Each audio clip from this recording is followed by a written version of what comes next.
Alors je fais l'huissier aussi parce que je manque un peu de personnel. Vous savez, le budget de la justice est un peu restreint. Mesdames et messieurs, la Cour. On se lève, s'il vous plaît, quoi, en fait. Voilà. Alors maintenant, je fais le président. Merci, vous pouvez vous asseoir. Que je remette. Mesdames et messieurs, monsieur l'avocat, dont la tâche sera dure aujourd'hui, monsieur le procureur du Blanchet, qui ne va blanchir personne, au contraire, monsieur l'ami de la Cour d'outre-Atlantique, et tous les autres, bonjour. Ça y est, je ne vais pas tarder à rendre mon tablier de président de tribunal. Et oui, c'est la dernière séance. Je pense que j'aurai un peu de nostalgie ce soir, mais il paraît que je suis trop partial pour continuer à faire ce boulot. C'est ce qu'on m'a dit dans les couloirs et que ça ne peut donc plus durer. Mais c'était bien agréable de pouvoir dire du mal de qui on veut et de condamner sans preuve qui on veut aussi. Je souhaite à vous tous de vivre la même expérience un jour. Bref, nous allons finir de juger ce fiefé coquin d'OGD pour cette 4e séance du tribunal des flagrants défis. L'affaire qui nous occupe cet après-midi est sympathique parce que nous avons un sacré dossier puisqu'il s'agit de la gouvernance des organismes de tourisme. Rien que quand je dis cela, je sens notre expert qui frétille. En plus, il a mis la chemise qui va bien, très québécoise, donc ça va bien. Ah oui, d'accord. Oui. Ouh là là. Alors, en clair, dans cette affaire-là, que reproche-t-on aux OGD? Les OGD sont suspectés, d'organiser leur gouvernance au profit de leurs élus et de leurs collectivités de tutelle, et donc finalement de se contrebalancer du tourisme lui-même et de se ficher également du professionnel du tourisme. Organiser leur gouvernance au profit de leurs élus et également au profit de leur collectivité de tutelle. L'enquête très longue qui a été conduite sur la houlette du juge d'instruction est accablante autant qu'éloquente. 2 illustrations claires aux dérives qui sont menées par ces OGD. Tout d'abord, les noms dont sont affublés les organismes territoriaux touristiques. C'est quand même, en général, dans un tribunal, il n'y a pas des gens qui rentrent, qui sortent comme ça. Enfin, non, mais ça va. Mais quand même. Donc, l'enquête longue a révélé que les noms dont sont affublés les organismes territoriaux touristiques frisent à la grande comédie. Souvent appelés destinations touristiques, rehaussés de grandes manœuvres de marketing territorial, ils représentent en général une injure à la géographie, et ce n'est pas le professeur Nafou ici présent qui dira le contraire. Un exemple, l'office de tourisme des montagnes du matin. Si, ça existe. Et pourquoi pas du soir, du midi ou du lendemain pour mieux faire passer la pilule. L'office de tourisme des 2 rives. Ça existe, c'est en Occitanie. L'office de tourisme des 3 forêts. Ça existe aussi, c'est dans la Marne. L'office de tourisme des 4 rivières. Ça existe encore, c'est en Normandie. Alors on n'a pas d'office de tourisme des 5, pas d'office de tourisme des 6 à ma connaissance, mais le Pas-de-Calais peut se goberger de receler en son sein l'office du tourisme des 7 vallées ternois. L'office de tourisme lac et petite montagne, ça existe aussi, c'est dans le Jura. L'office du tourisme du carrefour des 4 provinces, ça existait, mais ça a été intégré à un autre office de tourisme qui s'appelle l'office de tourisme Creuse-Confluence, ce qui est beaucoup plus clair géographiquement. L'office de tourisme Porte-Océane du Limousin a son siège en Haute-Vienne. Il se trouve à 182 km du plus proche spot de surf. Et le territoire de l'office de tourisme Marche Occitane se situe dans le Berry, bien loin de la place du Capitole à Toulouse. On ne compte pas moins de 258 offices de tourisme qui sont cœur de quelque chose. Cœur de France, cœur de Gascogne, cœur Sud-Ouest, cœur de Savoie, cœur de Béarn, cœur de Lorraine, cœur de Garonne, cœur de Flandre, cœur de Chartreuse, sans compter cœur du bassin, qui en plus d'une interrogation géographique est quand même un pied de nez à l'anatomie. Les enquêteurs ne sont pas allés plus loin dans leurs investigations après plusieurs arrêts maladie pour dépression dans leur rang.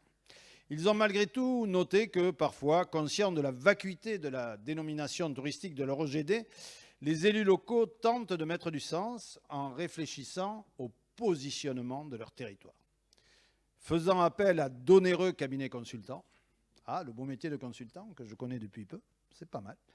Charger ces onéreux cabinets consultants de débusquer l'exceptionnel dans chaque communauté de communes, le fantastique dans chaque parcelle de la France administrative, le grandiose sous chaque clocher, l'inouï derrière chaque zone artisanale, le surprenant au cœur de la France urbaine.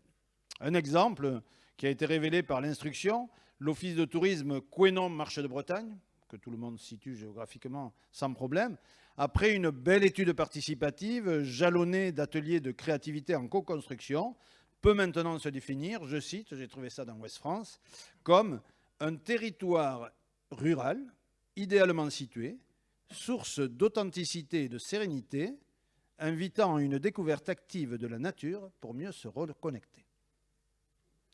CTRL-C, CTRL-V, CTRL-C, CTRL-V, rechercher, remplacer. Le tour est joué, je vous envoie ma facture. L'instruction a également révélé une incongruité assez incongrue finalement. Le tourisme est une des seules filières économiques dans lesquelles les entreprises ne jouent qu'un rôle subalterne dans la gouvernance. Les professionnels du tourisme sont en général minoritaires dans les comités de direction des établissements publics, industriels et commerciaux. Ils sont associés au conseil d'administration des offices de tourisme en association. Ils sont même gentiment associés dans des conseils consultatifs lorsque l'office de tourisme est sous forme de SPL, de société publique locale. Jamais, au sein des offices de tourisme, des agences de développement touristique au CRT, jamais ou presque jamais, les représentants de la profession ne sont majoritaires. On imagine assez peu cette situation dans l'agriculture ou dans l'industrie, où finalement ce sont les professionnels qui en général régissent les organismes professionnels. Dans le tourisme, si, les élus dirigent, gouvernent et concertent un peu les professionnels du tourisme. Donc, que se passerait-il si demain on laissait les clés du camion aux socio-professionnels ? Vous l'aurez compris, mesdames et messieurs, monsieur le procureur, monsieur l'avocat, monsieur l'ami de la Cour, la charge est sévère lorsqu'on parle gouvernance des organismes de gestion de la destination. Seul point à mettre en avant, qui dénote dans cette partition, la France est l'un des seuls pays au monde où les collectivités sont autant impliquées dans le tourisme. Ailleurs, nous pensons rien de tel. Pas autant d'investissements financiers, ni en énergie, ni en stratégie politique. Or, nous sommes quand même la première destination touristique mondiale, pas pour l'argent que laissent les touristes, mais pour l'impact qu'ils laissent sur nos terres. Ce n'est pas la première destination pour la consommation des touristes, hein, mais malgré tout, nous sommes très bien placés. Y a-t-il une relation de cause à effet entre l'implication énorme des élus dans la stratégie touristique, et donc dans la gouvernance des OGT, et la qualité ou la primauté de notre tourisme? Donc, pour y répondre aujourd'hui, puisque cela fait beaucoup de questions, nous avons non pas un témoin, comme dans les autres séances de tribunal, mais non pas un expert, mais un amicus curiae, Paul Arsenault. Donc, en fait, c'est lui-même qui a demandé, venant d'Amérique du Nord, à ce qu'on introduise ce point de droit qui sévit, qui prévaut dans les cours nord-américaines. Donc l'amicus curiae, ou ami de la cour, désigne la personne qui a d'une juridiction à trancher une question difficile. Dans sa fonction traditionnelle, l'amicus curiae, donc ce n'est pas un instrument de cuisine, hein, c'est la traduction latine de ami de la cour, hein, amicus curiae, n'est donc pas une partie intervenante à la procédure et d'origine britannique. L'ami de la cour est une façon de faire qui est très largement développée aux États-Unis. Et donc, c'est une intervention volontaire. Donc, nous remercions notre amicus curiae d'être présent, Paul Arsenault ou Paul Arsenal, selon John Wayne. Puisqu'on dit un arsenal des arsenaux, nous a-t-on expliqué hier. Donc, Paul Arsenault est donc professeur à l'Université du Québec à Montréal, expert reconnu en francophonie dans le domaine du tourisme, coprésident des francophonies touristiques. Alors, première question, mon ami de la Cour, est-ce que les OGD à la française représentent une exception dans le monde ? C'est-à-dire, est-ce qu'il y a d'autres pays connus où les collectivités ont autant de maîtrise dans l'organisation touristique ? Je dis de la maîtrise, pas forcément de l'efficacité. Et quand je parle d'autres pays, on va Et quand je parle d'autres pays, on ne parle pas forcément de l'Ouzbékistan ou d'autres démocraties de ce type-là, quoi, en fait, hein, où là, en effet, l'État a un certain interventionnisme dans le fait touristique. Mon ami de la Cour, c'est à vous. Monsieur le Parmesan, merci de me passer la parole ici. Je trouve par contre qu'on entre dans votre tribunal comme dans une basse-cour. Enfin. La question est pertinente. L'air de rien, vous avez posé une question pertinente. Et pour y répondre, je crois malheureusement que l'exception française est une exception. Il faut comprendre, je crois, et je vais illustrer mon court propos par la réalité québécoise et canadienne et nord-américaine. Pour la comprendre, il faut prendre du recul. L'Office de tourisme est un nom générique qui me semble un petit peu générique. On a plusieurs niveaux d'intervention. On aura le très local, le commune, intercommunal, ce qui sera chez nous des municipalités régionales de comté. On va avoir des régions administratives, on va avoir des provinces, on va avoir donc l'échelle du pays. À chacun des niveaux, on retrouve donc des organisations qui, théoriquement, le simple bon sens nous ferait penser qu'elles sont complémentaires et qu'il y a une logique de répartition des fonctions, des métiers, des obligations et des résultats attendus. Or, ça n'existe pas. Et ça, ce n'est pas propre à la France, je pense que c'est assez particulier. On ne retrouvera pas une relation fusionnelle entre Destination Canada et les ministères des tourismes ou des agences déléguées dans chacune des provinces. Mais ça va aller beaucoup plus loin que ça. Chacune de ces agences-là, si on pense à l'Alliance de l'industrie touristique du Québec, n'a aucune relation organique avec la destination.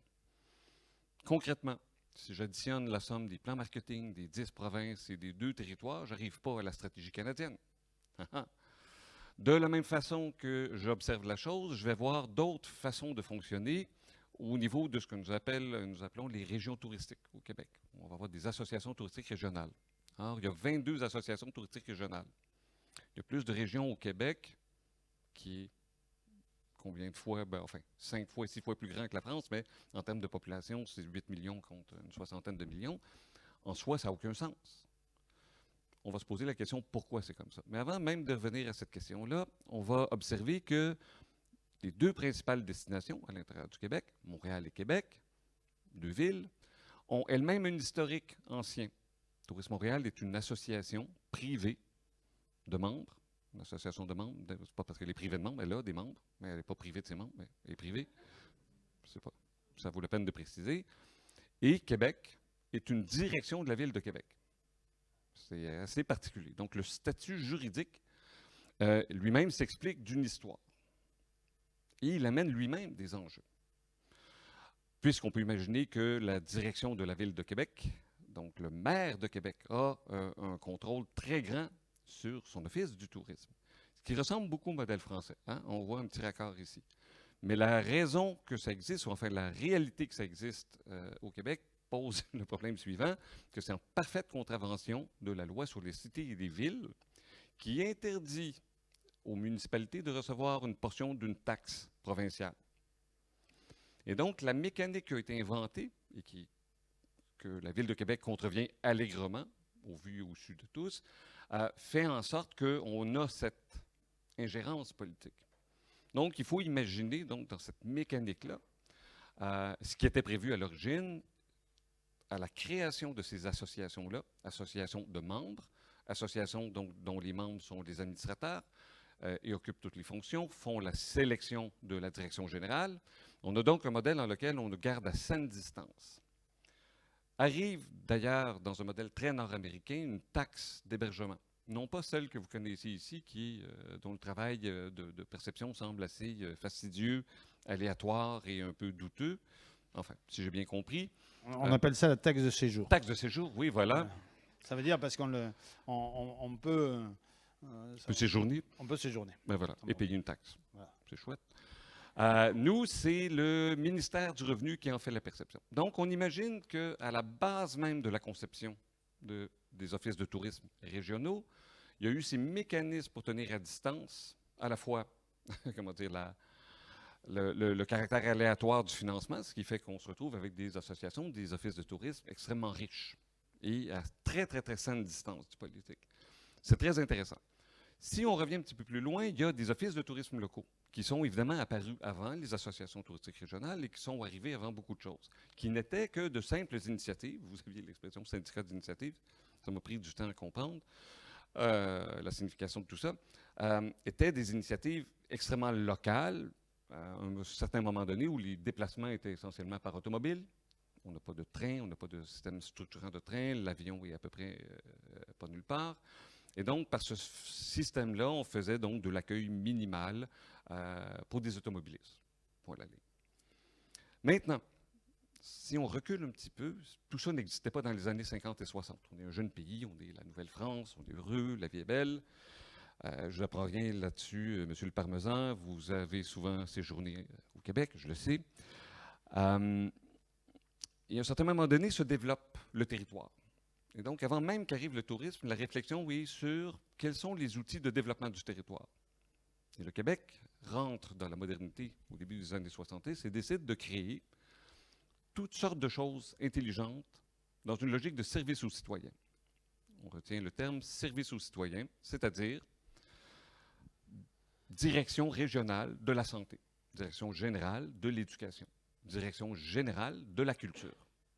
Donc, on se dit, on va diminuer le poids du central et on va aller dans une logique de se rapprocher des citoyens. Donc, et on crée des régions administratives autour d'un potentiel d'un certain nombre de citoyens qui auraient des besoins relativement homogènes parce que le tissu industriel se ressemble.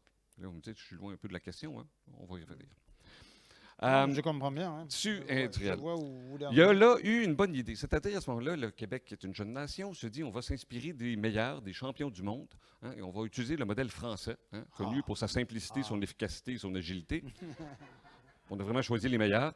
On n'a pas choisi les Américains, qui, on sait, c'est trop compliqué aux États-Unis.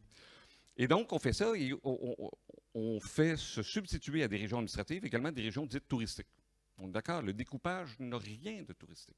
Rien à voir avec le tourisme. Il est logique dans un service aux citoyens et la présence d'une décentralisation de ministères pour ça. Donc, les gens sont contents, on leur dit, vous allez avoir une région touristique, et là, on dit, ah, au lieu d'avoir une direction régionale du tourisme, on va avoir une association. Ah, parce que ça aussi, c'est une idée vaguement ici. À vrai dire, on vous a imité, mais on a mal compris comment ça fonctionnait, on a fait autre chose. Ça aussi, c'est typiquement québécois. Et donc, on se trouve aujourd'hui, sans surprise, que vous dites, Monsieur le vol-au-vent, qu'il y a des enjeux de, comment dire, d'ingérence. On a réussi à éviter l'ingérence, mais nous sommes devenus nos pires ennemis nous-mêmes. Parce que c'est comme un cancer qui se développe. On est passé des 12 régions administratives en disant, ben, nous, on est plus touristique que notre voisin, et donc on va avoir notre région touristique aussi, et on va avoir la taxe. On est content d'avoir la taxe. Et on est monté jusqu'à 22 régions. Pour ceux qui connaissent le Québec, on va retrouver à Laval, bonjour Marjorie qui est de la Montérégie, Laval qui est une banlieue ennuyeuse au-dessus de Montréal, de l'autre côté de la rive de Montréal, devient une région touristique parce que Madame la ministre de l'époque représentante avait décidé qu'ils étaient touristiques. Banlieue, OK, ça devient touristique. Et donc les enjeux sont, l'ingérence politique arrive effectivement, mais de façon différente. Cette création des régions avec la perception de la taxe, a tué toutes les initiatives locales. D'accord? Quel intérêt pour un prestataire d'être associé à un petit office de tourisme local, alors que la région à laquelle il appartient, qui n'est pas une région comme le Québec lui-même est l'équivalent d'une région, la taille de la Nouvelle-Aquitaine, donc pourquoi s'associer avec un office de tourisme local qui n'a pas de moyens, alors que l'Association touristique régionale est mandataire du gouvernement du Québec. Donc, vous comprenez cette idée-là. Oui, surtout qu'on peut préciser que la taxe d'hébergement n'est pas un montant par lit, mais est un pourcentage de 3%, c'est ça toujours, oui. Hein, 3% 3,5. du prix de la chambre. Donc, on sait qu'avec le yield management et vraiment les prix parfois élevés à certaines saisons de l'hôtellerie en Amérique du Nord, on a quand même des budgets extrêmement conséquents. Souvent. Pour Montréal, ça fera un budget annuel avant la pandémie, bien sûr, de 55 millions de dollars. Pour Québec, 26 à 28 millions. Donc, effectivement, même les toutes petites régions, Montérégie, peut-être 3-4 millions, peut-être 4 millions de dollars. Donc, ça fonctionne. Donc, l'idée, ce n'est pas une décision des gouvernements supérieurs de dire nous allons fusionner les régions, nous allons fusionner les offices de tourisme, ce que vous avez vécu avec enthousiasme et joie. et allégresse, si j'ai bien compris. On est dans une logique de donner les outils. Donc, à partir du moment où les outils tiennent à bonne distance, qui plus est, les gouvernements et les élus, à toute fin pratique, on a fait disparaître complètement. Et la relation devient une relation de mandataire, d'expertise et de connaissance dans laquelle l'élu, même s'il le souhaitait, même s'il le voulait, ne peut pas s'investir. Et si c'est le modèle québécois qui est un peu particulier, qu'on ne retrouve pas la même taxe dans les autres provinces canadiennes, il y a néanmoins eu cette sagesse à l'origine d'éviter la présence effectivement des élus. Mais ça a été conçu au début parce que le mythe fondateur n'était pas celui d'une commune, d'une intercommunale, etc. Alors voilà, Oui, mais monsieur, alors, le on est Putriefia. dans un cas finalement intéressant, puisque on a, et on reviendra sur le territoire, des territoires qui ne sont pas forcément des destinations touristiques, surtout que la destination, elle est mouvante par définition, mais c'est vrai. Mais par contre, au niveau de la représentation, ces associations touristiques régionales sont donc pilotées par les professionnels, parce qu'on voit souvent dans la presse touristique canadienne, québécoise, que les directeurs de ces associations touristiques régionales sont comme des chefs d'entreprise recrutés et puis remerciés par leurs administrateurs.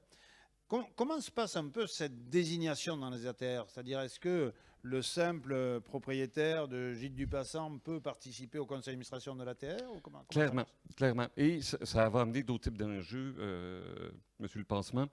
Par la suite, le premier La enjeu est le langue suivant. française, la francophonie est riche quand même de Oui, ces mots. monsieur le Volouva? Oui, c'est bien. Ah, c'est bon, OK. Euh, L'enjeu est le suivant, c'est-à-dire que le membre, celui qui envoie son chèque, hein, qui lui donne le droit de râler, et c'est pour ça, je pense, le principal intérêt, fait en sorte qu'il est donc membre de l'association.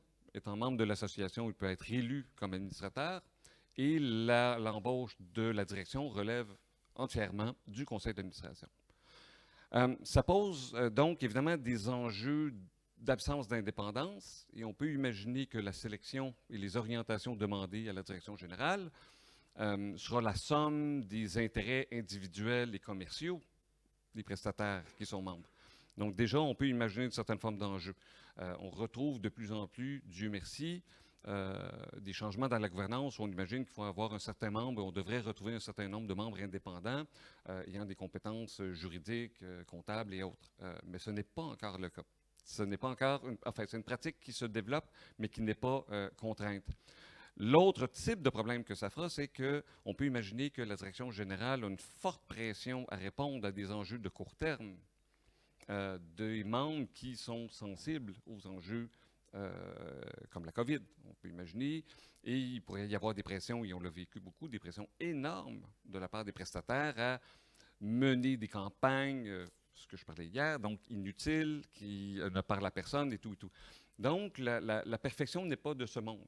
Et je crois qu'il faut chercher davantage plus loin dans la gouvernance les mécanismes pour enlever le caractère partial ou intéressé de court terme, que ce soit les élus ou les prestataires. Au final, on arrive au même résultat. Et c'est le clin d'œil. Mes amis français regardent toujours avec beaucoup d'admiration ce modèle-là en disant il est parfait, les élus sont à saine distance. Non, voilà.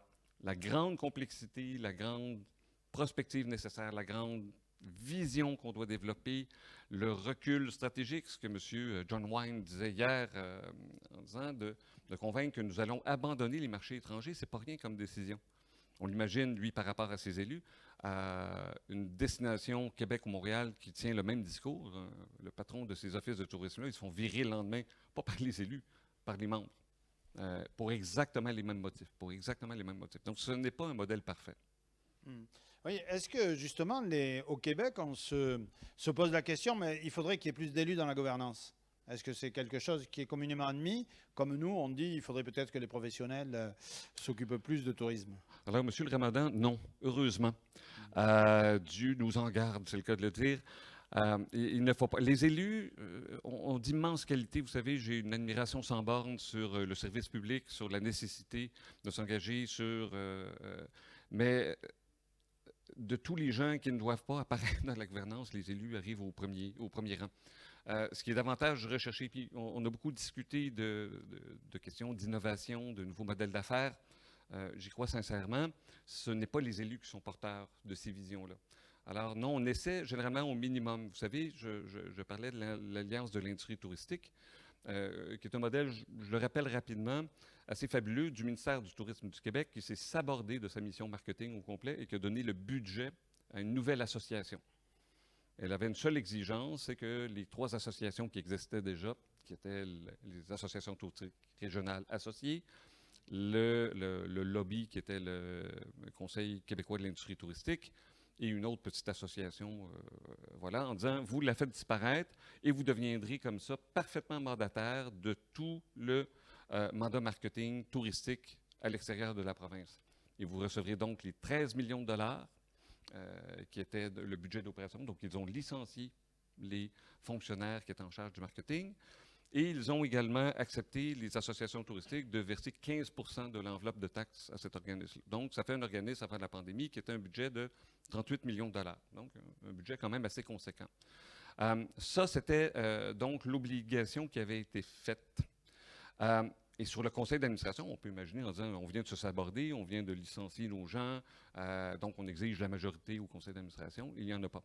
J'ai le plaisir d'être le membre observateur nommé par la ministre du Tourisme au sein du conseil d'administration, mais sans droit de vote et sans aucune possibilité d'intervenir dans les débats du conseil d'administration. Donc, comme ici. Mais c'est fabuleux, donc c'est 0 élu. 0 élu. Ah oui, comme ici, oui, c'est pareil. Hein. Et donc, finalement, la question de la gouvernance, et la Cour peut en juger, c'est plus sur autant l'immédiateté des décisions et le court-termisme que sur la vision à moyen terme. Parce qu'en fait, si au Québec ou ici, la gouvernance, qu'elle soit pilotée plus par les élus ou par les professionnels, avait eu des visions à moyen terme ces dernières années, on n'aurait pas été dans la réponse à la demande immédiate de faire des campagnes de relance, de promotion, etc. On aurait été beaucoup plus, on serait toujours beaucoup plus à regarder ce dont a besoin le territoire pour se développer, pour s'équilibrer, que juste répondre à une injonction immédiate, quoi. Voilà, vous avez raison, monsieur le prélèvement. L'enjeu était, mais je semblais dire aussi que une piste qui semblait intéressante de dire, c'est donnons un niveau intermédiaire, le pouvoir, les ressources et la saine distance avec les élus, et donc le modèle sera optimisé au maximum. Ce n'est évidemment pas le cas, puisque chaque territoire n'est pas réellement distinct d'un point de vue touristique. Pour ceux qui connaissent un peu le Québec, la différence entre les Laurentides, la Naudière, la Mauricie, le Saguenay-Lac-Saint-Jean, pour ce qui est des lacs et des forêts, c'est la même chose.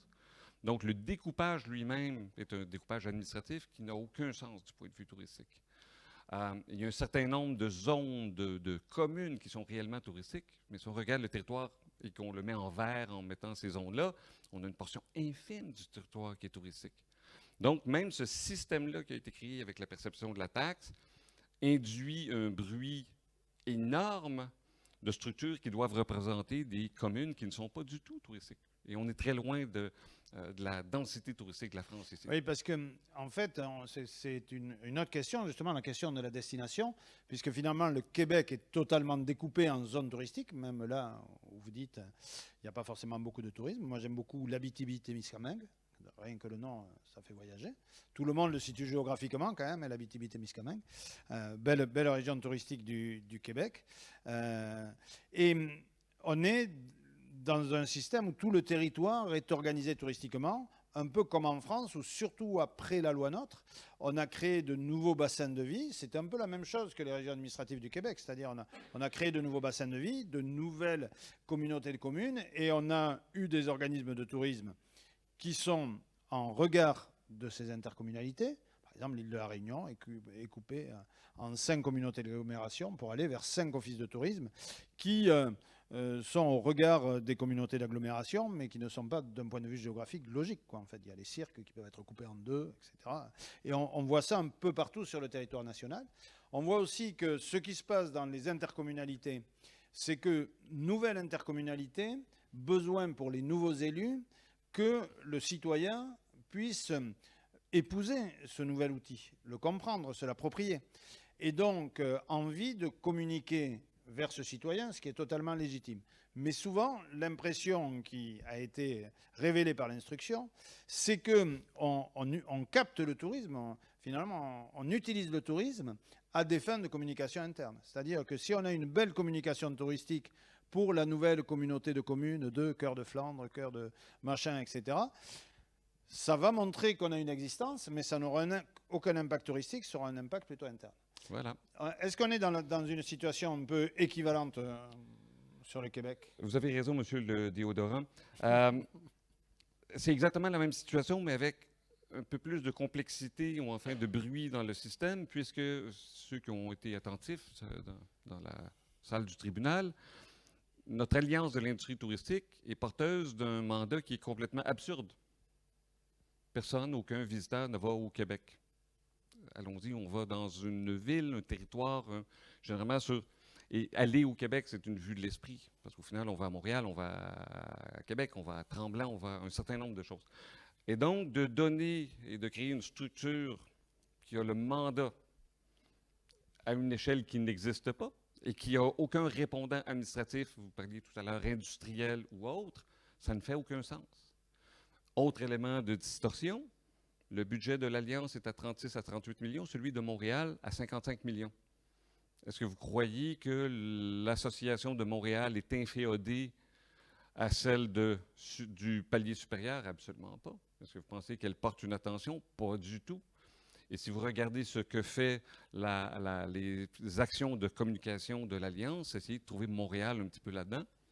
Vous en trouverez très peu, parce que ce sont des images de grande nature, etc. Donc, les images de marque associées à Skill Québec. Mais la réalité, c'est que les 2 tiers des visiteurs étrangers vont à Montréal. Ils ne vont pas dans le reste des provinces. Donc, le système qui était à la base vertueux porte en lui-même des problèmes. Et la question finale, et la question que j'invite le tribunal à trancher, c'est quel serait le mécanisme et à quelle échelle par laquelle on arriverait à un nombre X d'offices de tourisme, donc d'organisations de gestion de destination, qui serait à l'échelle pertinente. Et d'accepter ou de faire accepter, ce qui est politiquement un suicide, on est d'accord avec ça, que plus de la moitié du territoire ne serait pas supporté par de telles structures d'OGD. Et on pourrait reconnaître qu'une aide industrielle, une aide économique à des entreprises associées aux filières touristiques, restauration, hébergement, etc., etc. Mais il faudrait y arriver. Parce que sinon, dans un système qu'on partage avec vous, qui est un peu communiste, qui est un peu... nous donnons le même coffre à outils à tous, même s'ils n'ont pas les mêmes besoins de rénovation, et ça pose un problème. Oui, alors, notre modèle n'est pas parfait. Le modèle américain n'est pas supérieur à cet égard-là, bien que les Américains sont un peu plus peut-être pragmatiques. Ils n'ont pas évidemment à l'échelle nationale de structures touristiques. Les États sont responsables et les États accompagnent davantage les communes et les grandes villes. Après, on peut poser la question de manière différente. Est-ce qu'un OGD est là pour gérer une destination ou plutôt pour gérer l'activité touristique sur un territoire? Et c'est totalement différent, puisque jusqu'à présent, on est parti du principe qu'un office du tourisme, un comité départemental du tourisme, un comité régional du tourisme était là pour faire la promotion du territoire qu'il représente en l'appelant destination, alors que souvent, ce n'est pas une destination ou à part pour les clientèles de proximité. Mais Monsieur le Purifiant, vous serez d'accord avec moi qu'historiquement, c'était la mission, était une mission, ce que je disais tout à l'heure, de promotion dans le sens le plus basique, publicité. Publicité, on avait au Québec, ce qui était l'ancêtre du ministère du Tourisme, c'était le Bureau de la publicité du Québec. Et l'idée, c'était de mettre des belles affiches magnifiques aux États-Unis en leur disant « Regardez comment nos routes sont magnifiques et venez en automobile, vous serez heureux ». Et donc, c'est extrêmement associé au club automobile. Pour ceux qui connaissent les routes du Québec actuellement, vous comprenez qu'il y a eu un petit lâcher-prise, c'est pas aussi beau que c'était. On est plus proche du Liban après les bombardements. Et généralement, on se surprend quand on roule sur une route de voir un peu d'asphalte, de bitume. Là. On est comme, ah, t'as un petit morceau de bitume ici. Et donc, c'est un enjeu de ne pas avoir... et on se gausse ici depuis tout le temps de dire nous ne sommes plus des offices de tourisme, nous sommes des organisations de gestion de destination. Nous ne faisons pas que du marketing, on fait du management. C'est faux. Nous sommes les seuls à imaginer que cette mutation-là s'est faite. mais dans nos statuts, dans notre organisation, dans notre gouvernance, dans notre relation aux élus, dans notre relation au territoire, personne ne s'est aperçu de la différence. Et dans la culture, oui, de la gouvernance, c'est-à-dire dans ce que pense un administrateur d'office de tourisme en venant à la réunion de conseil d'administration, qu'il soit élu ou qu'il soit professionnel, c'est avant tout des histoires de promotion. On peut le vivre au quotidien. Donc on est là pour faire de la publicité, pour faire des campagnes, alors que, pour moi, enfin, un certain nombre d'entre nous dans ce tribunal sont totalement convaincus qu'il n'en est rien. Mesdames, Messieurs, Monsieur mon amicus Curailler, oui, Monsieur l'ami de la Cour, merci pour votre témoignage qui, je pense, aura inspiré le procureur de la République, le prog du Blanchet, qui va s'employer maintenant à blanchir ou déblanchir l'OGD. Françaises, Français, Réunionnaise, Réunionnais, Québécoises, Québécois, Suissaises, Suisses, Belges, Belges, mon vénéré président, mon cher ami de la Cour, maître, bâtonnier qui va se prendre un coup de gourdin, cher juré adoré, mon public, mon amour, merci. Comme l'a introduit donc notre vénéré président, l'instruction est à charge et devrait nous permettre de ficeler à cette dernière affaire, faisant fi à maître Fabing, ses affabulations, forfanteries, fredaines, fourberies et autres ficelles de défenseurs. Un réquisitoire devrait donc suffire à transformer cette affaire finale en funèbre funérailles pour ces forbans fossoyeurs de nos fonds. Alors, hier encore, j'avais un expert. Tout va bien, monsieur le procureur? Hier encore, j'avais un expert qui devait nous démontrer qu'il était possible de gouverner autrement, d'associer largement. Et je comptais l'en remercier largement.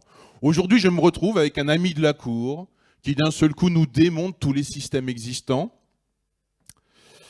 Je souhaite que la Cour et les jurés ici présents notent que la défense, depuis 2 jours, n'a eu de cesse d'intenter à son intégrité, à force de mojito, spritz, gin tonic, jurançon et autres substances subversives, de façon à largement entraver son témoignage. Qu'il en soit pris note par le greffier et notre vénéré président. Qu'est-ce donc que la gouvernance de nos organismes de gestion de destination? Eh bien, le constat est simple. Une mainmise affirmée d'élus ES, de techniciens, techniciennes, choisis par ces mêmes élus, le tout noyé dans un magma d'assemblée générale, de bureaux, de comités techniques, de direction, de pilotage, dont le seul but est d'évincer les seuls vrais acteurs du tourisme, les professionnels, les commerçants, les habitants. Alors bien sûr, j'entends déjà les récriminations de la partie adverse, maugréant que ces parties prenantes sont bel et bien conviées à prendre part aux discussions, à co-créer dans des démarches participatives aussi royalistes que ségolénistes. Honorés par ces titres clinquants, ces petits rois et petites reines de pacotille entendent donc gouverner seule une destination, sans autre contre-pouvoir que celui de l'empereur ou de l'impératrice qui préside aux destinées de la collectivité de tutelle. Les acteurs privés, seuls garants pourtant de l'économie générée pour le territoire, véritables accueillants et animateurs de la destination, se retrouvent à ne pouvoir siéger que lors d'interminables et soporifiques réunions auxquelles ils sont instamment priés de venir assister après leur longue journée de labeur, au détriment bien souvent de leur propre activité ou même vie sociale. Et s'ils osent apporter leur pierre au branlant édifice, apportant contradictions qui ne sont pourtant guère que contreforts, voilà qu'on les accuse de n'être que des grincheux qui ne pensent qu'à leur propre intérêt, comme vous l'avez fait vous-même, ami de la Cour. Quant aux habitants, garants de l'identité, de l'accueil de la dite destination, ils sont tout bonnement ignorés, censés être représentés par les édiles.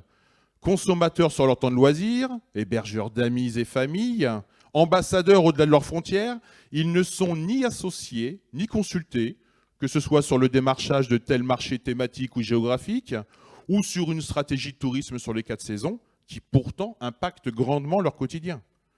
Aurait-il, via les urnes, signé un blanc-seing?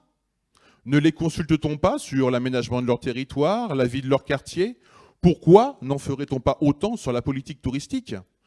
On s'offusque de ne pas disposer ici même d'un ministre plénipotentiaire en adéquation avec l'importance que représente le secteur touristique dans notre économie, mais on agit de même au niveau local. On estimait d'ailleurs qu'un bureau ou office fréquenté essentiellement par ses habitants plus que par des touristes ne justifiait guère sa persistance. Quelle aberration! À peine redécouverte aujourd'hui, alors que l'on voue aux gémonies le tourisme international pour encenser celui de proximité. Le ministère public, sachez-le, ne prend guère plaisir à brocarder ainsi les institutions aux manettes, mais s'interroge malgré tout sur leur intérêt à officier de la sorte et leur capacité à survivre en poursuivant de telles pratiques. Car à œuvrer en catimini, on se retrouve en bikini, si ce n'est à poil. Alors de même, on pourra arguer de quelques destinations exemplaires, élus et techniciens travaillant main dans la main avec l'ensemble des parties.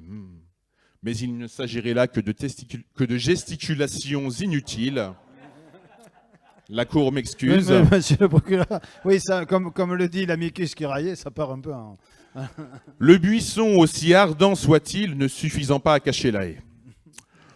Nous ne ferons pas ici le procès de ces dévoués employés d'organismes de gestion de destination, d'une part car ils sont bien trop nombreux dans cette salle, d'autre part, leur responsabilité n'est guère engagée dans ce fiasco représentatif, et enfin, c'est probablement d'eux que pourrait venir la solution.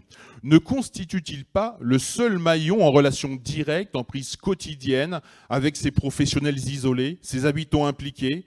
Ne sont-ils pas les plus à même à proposer des actions de proximité de bon sens propres à retisser le lien qui préexistait à ces volontés de marketing débridé, de communication outrancière, de branding de territoire? J'en viendrai à souhaiter qu'un comité des fêtes, un feu syndicat d'initiative ne renaisse de ses cendres afin d'apporter ses bons offices à nos institutions touristiques et aux forces vives du territoire. Que l'on anime et réanime nos quartiers, nos villages, et vous verrez que surgiront probablement bien plus d'idées de participation lors d'un apéritif festif et musical que pendant une réunion stratégique avec 2 consultants.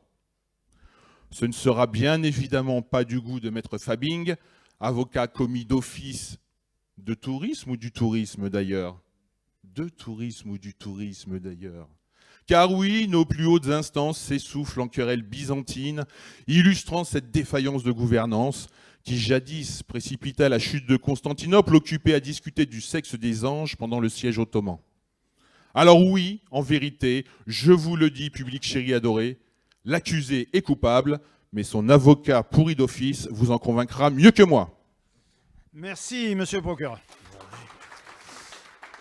Après ce réquisitoire implacable, ça fait quand même 2 fois en 2 jours qu'on parle de restaurer et de ressusciter les syndicats d'initiative.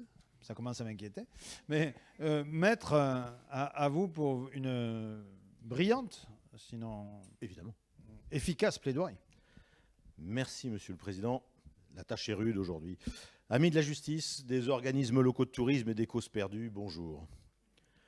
Déjà, on le sent motivé quand même. Non, mais c'est vrai. Là, vous avez confiance, les OGD. Là, ça va bien se passer, là, je pense. Ouais. Permettez que je développe. Autant vous le dire tout de suite, je suis baba, je suis ébahi, je suis ébahi, je suis abasourdi par un acte d'accusation aussi éhonté. Franchement, Monsieur le Président, ce n'est pas joli de s'en prendre ainsi à tous ces OGD, dont il me semblait pourtant que vous appréciez jusqu'alors les largesses pécuniaires. Franchement, ne niez pas, vous êtes connu comme le loup blanc de Montségur, et personne n'est dupe dans ce prétoire. Quant à...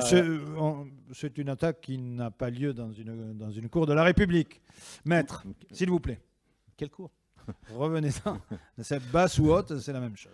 Quant à notre Amérigugus carotté, j'avoue avoir eu quelques difficultés à comprendre la logique de son intervention. On s'expliquera peut-être plus tard quand on aura la traduction correctement paramétrée pour que nous puissions comprendre complètement son propos.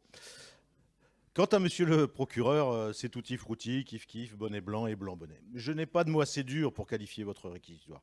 Mesdames et messieurs les jurés, comment un homme si doux, si intentionné, si badin que vous croisez dans les couloirs, peut-il se transformer soudain en pourfendeur indigne et hurleur de la démocratie et de ses courageux représentants? J'ose le dire, mesdames et messieurs, et vous pouvez le constater vous-même, il est clair que Satan l'habite, c'est indubitable. Vous comprendrez alors mon émotion face à ce constat accablant, car au-delà de ma plaidoirie, il faut absolument exorciser cette âme damnée. De quoi accuse-t-on mon client? Telle est la question, finalement. Oui, on peut. On l'accuse de s'enorgueillir de jolies et poétiques dénominations qui décrivent toute la diversité de notre pays. Vous en avez donné quelques exemples, il y en a beaucoup d'autres. Ce n'est pas sérieux, Monsieur le Président, car vous connaissez mieux que moi l'esprit taquin de nos élus de terroir. Ils ont parfois un humour bien involontaire pour décrire les facettes les plus insoupçonnées de leur territoire et nous concocter des destinations aussi fleuries. Cette enquête a été menée complètement à charge, car je n'arrive pas à croire qu'on feigne d'ignorer l'extrême clairvoyance de nos élus, j'ose le dire. En effet, toutes les agences de com, les conseils en communication et autres consultants qui travaillent pour eux sont de brillants, et vous l'avez souligné, onéreux professionnels. Comment ne pas voir une prodigieuse créativité dans toutes ces dénominations qui répondent à des stratégies finement ciselées pour interpeller les futurs visiteurs? Car c'est cela la clé d'une réussite marketing de destination, interpeller les visiteurs, mesdames et messieurs, les jurés. Nous devrions tous être admiratifs de la clairvoyance de nos élus dans la gouvernance des OGD, au lieu de les traîner devant ce tribunal pour un procès aussi inique qu'incompréhensible. On accuse l'OGD aussi de ne pas associer les socioprofessionnels à sa gouvernance. Alors là, les bras m'en tombent. Quel aveuglement, Monsieur le Président. Je demande une expertise ophtalmique d'urgence vous concernant. Vous avez pourtant participé à tant de CODIR, COPIL, COTEX, CA, Assemblée Générale, Bureau, etc., avec tout plein d'acteurs de tourisme dedans, et vous osez affirmer que les OGD dénigreraient les professionnels. C'est un scandale, monsieur. Mais enfin, monsieur Boulin, vous perdez la boule. C'est un de ses surnoms, hein, mais il ne faut pas le dire, il n'aime pas trop. Les professionnels sont toujours associés aux décisions. Toujours. Ils sont invités à toutes les réunions. Bien, quelquefois, ils ne participent pas, c'est vrai, c'est vrai.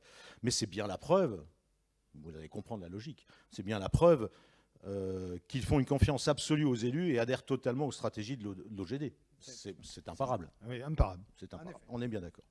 Quant à vous, monsieur le procureur, je n'ai qu'une chose à vous dire, va des rétro Satanas, car votre réquisitoire est tellement outrancier qu'il n'appelle que mépris. Constatant la pauvreté de vos arguments, il me semble utile de vous faire découvrir, ou de vous rappeler plutôt, parce que vous l'avez sans doute oublié, la théorie qui a fondé l'immense succès du tourisme français. Une théorie qui fonda le tourisme français. Oui. Qui fonda, j'ai dit ça? Qui a fondé. C'était mieux. Qui fondit. Voilà. Qui a fondé la On y va. Donc cette fameuse théorie, c'est la théorie que vous connaissez bien, que vous devriez connaître, plutôt des dynamiques territoriales complexes, plus couramment appelée la théorie DTC. Ne riez pas, c'est très sérieux. La formule est assez complexe, mais en quelques mots, je vais vous abréger un peu ma plaidoirie. Cette théorie DTC démontre que la multiplication des destinations locales favorise la satisfaction des élus locaux et par conséquent des habitants et des entreprises. C'est clair et imparable, alors inutile de continuer à nier l'évidence. Toutes les jolies destinations qui font la fierté de nos élus, des habitants et des professionnels sont le fruit de la mise en application de la théorie DTC. Une vraie prouesse de la haute fonction publique française, une vraie réussite française, monsieur. J'aurais aimé que notre Amérigugus Carotté le soulignât tout à l'heure. Alors, monsieur le Président, retrouvez votre sagesse sexagénaire et retournez voir votre ophtalmologue. Cela servira à la sérénité de la justice. Quant à vous, monsieur le procureur, je forme l'espoir d'un prompt rétablissement pour retrouver le droit chemin de la vertu. Je pense avoir clairement démontré le grotesque des accusations portées contre mon client. Mesdames et messieurs les jurés, face aux accusations d'un juge manifestement presbyte et probablement nyctalope, face au réquisitoire satanique tamer d'un procureur égaré dans cette cour de récréation, il ne peut y avoir d'autre verdict qu'un acquittement complet, pur et simple de mon client. Vive la République, vive les OGD et vive la France. Merci. Merci maître pour cette plaidoirie intéressante, bien que fort décousue. D'habitude, les témoins ne s'expriment plus, mais comme là nous avons un curé américain, on peut lui demander de réagir à ce réquisitoire et cette plaidoirie où il a été un peu mis en cause. Oui, effectivement, maître Élise Fabing, l'avocate, a des propos assez durs à mon égard. Je m'en souviendrai. J'ai la mémoire longue. Mais l'argumentaire était complètement farfelu. Il nous donne essentiellement raison sur le fait que le système ne fonctionne pas. Et c'est pas parce qu'on répète un mensonge des tonnes de fois que ça devient une vérité. Et essentiellement, on revient à la même conclusion. Il y a trop de structures sur le même modèle qui ne savent pas se réactualiser. Et il y a une réflexion plus large de gouvernance. Cette gouvernance qu'il a présentée, cette théorie complexe DTC, ben, elle date, elle est vieille, comme Madame l'avocate d'ailleurs, Madame la comtesse, et devrait être réactualisée. La réalité d'aujourd'hui, le contexte aujourd'hui social, économique, administratif, régional, du développement, ce qui a été créé à une époque où c'était l'agriculture qui était le fondement, le secteur manufacturier industriel primaire, ça ne peut pas présider aujourd'hui à cette organisation-là. Et nous avons, je vous dis, dans les années 70, copié ce modèle-là. Naïvement, il était à sa face même déjà presque désuet, puisque notre conception, encore une fois, de l'activité touristique était deux types. Augmenter la demande par de la publicité et donner un minimum de support local ou régional pour ce faire avec, encore une fois, un coffre à outils qui était le même. Ce souci de donner la même ressource à tous les gens sans prendre en considération le caractère touristique, les différentes dimensions touristiques. Ce n'est pas parce qu'on est égaux qu'on est pareil, hein? Vieille expression québécoise. Et encore une fois, ça prend des réformes de fond intelligentes dans lesquelles, oui, les élus, oui, les prestataires, oui, les communautés participeront à la réflexion. Les résidents, d'ailleurs, qui sont complètement exclus, on posait la question tout à l'heure, et ça m'a échappé, c'est pas drôle vieillir, à quel point ce territoire-là, les élus ne sont pas les fiduciaires, ou vaguement, ou mandataires peut-être, et comment on a exclu les résidents, les locaux, les habitants de ces réflexions-là. Donc, à plus forte raison, il faut revoir le modèle, imaginer un modèle dans lequel ce n'est pas tous les territoires qui sont de la même manière dotés des mêmes outils, des mêmes ressources. Et cette réflexion-là est une réflexion de fond qui doit être faite en fonction de la réalité actuelle et non pas d'une réalité industrielle, économique des années 50. Merci, monsieur l'ami de la Cour, monsieur le procureur, monsieur l'avocat, rien à ajouter avant que nous passions à un jugement équilibré, impartial, qui caractérise ce tribunal depuis le début de sa 17e séance d'automne, hier matin. Nous avons compris, l'OGD est ici accusé de deux mots particuliers. Le premier étant de ne pas associer les professionnels et les habitants. Finalement, le procureur l'a bien exprimé dans son réquisitoire, de ne pas associer professionnels et habitants à sa gouvernance. Et le deuxième chef d'accusation est de promouvoir des destinations qui n'en sont pas. Alors, comme d'habitude dans ces séances de tribunal, je vais m'appuyer sur le juré qui va pouvoir voter. Ma décision ne suivra pas forcément, ni même en général, c'est l'inverse, le vote du juré, mais malgré tout, un peu comme dans les conseils d'administration des offices de tourisme, il se sentira associé à la décision. C'est une question de gouvernance de la justice, de saine gouvernance de la justice. Donc, premier chef d'accusation, les organismes de gestion de la destination, Office du tourisme, CDT, CRT, n'associent pas les professionnels et les habitants à la gouvernance. Si vous pensez que l'OGD est coupable de ce mot, qu'il en est le seul responsable, donc si vous pensez que l'OGD est coupable de ne pas associer les professionnels et les habitants à la gouvernance, je vous demande de lever la main. Ah, non, quand même. Si vous pensez qu'il est innocent de ce mot dont il ne peut être responsable, je vous demande de lever la main. Extrêmement minoritaire. Sur l'innocence, je pense que la culpabilité semble avérée, du moins de votre côté. Deuxième chef d'accusation, les OGD promeuvent des destinations qui généralement n'en sont pas. C'est simple. Estimez-vous, les OGD, Madame le juré trouve que c'est mal formulé. Non, du tout. Réfléchis. Ouais. Les OGD promeuvent des destinations qui, généralement, n'en sont pas, puisqu'elles ne sont pas reconnues en tant que telles par les clients. Estimez-vous que l'OGD est coupable de ce mot de promouvoir des destinations, fréquemment, qui n'en sont pas? Ah. Pensez-vous et estimez-vous que l'OGD est innocent de ce mot? Ah, c'est très équilibré, finalement. Extrêmement équilibré, puisque, par définition, la notion de destination est tout à fait relative. Einstein aurait pu travailler sur cette question-là, puisque plus le visiteur est loin et plus la notion de destination s'éloigne. Et si le territoire, lui, est toujours le même, la destination est, comme l'organisation, extrêmement mouvante. Et je pense que donc, tant qu'on restera sur cette question de destination, on ne s'en sortira pas. Merci pour votre vote.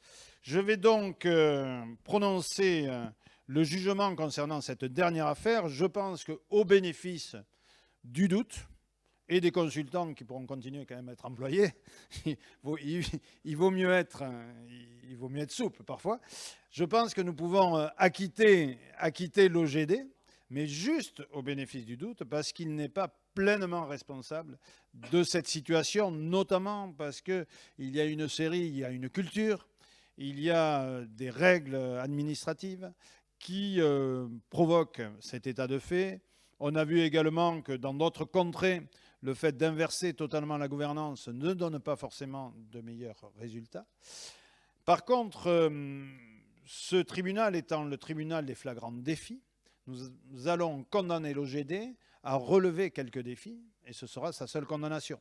Le premier défi serait pour moi de militer pour des gouvernances qui soient beaucoup plus multiples et coopératives, associant de près, et pas uniquement dans les instances de décision administrative, mais dans le quotidien des décisions stratégiques, associant de plus près les professionnels et les habitants, chose qui semble absolument évidente et importante aujourd'hui.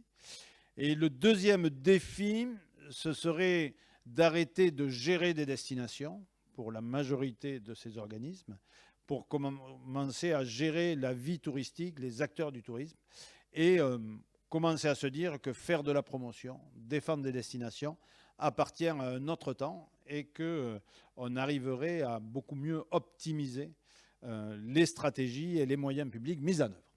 Donc, OGD acquitté au bénéfice du doute, je pense, sur l'ensemble de ces séances.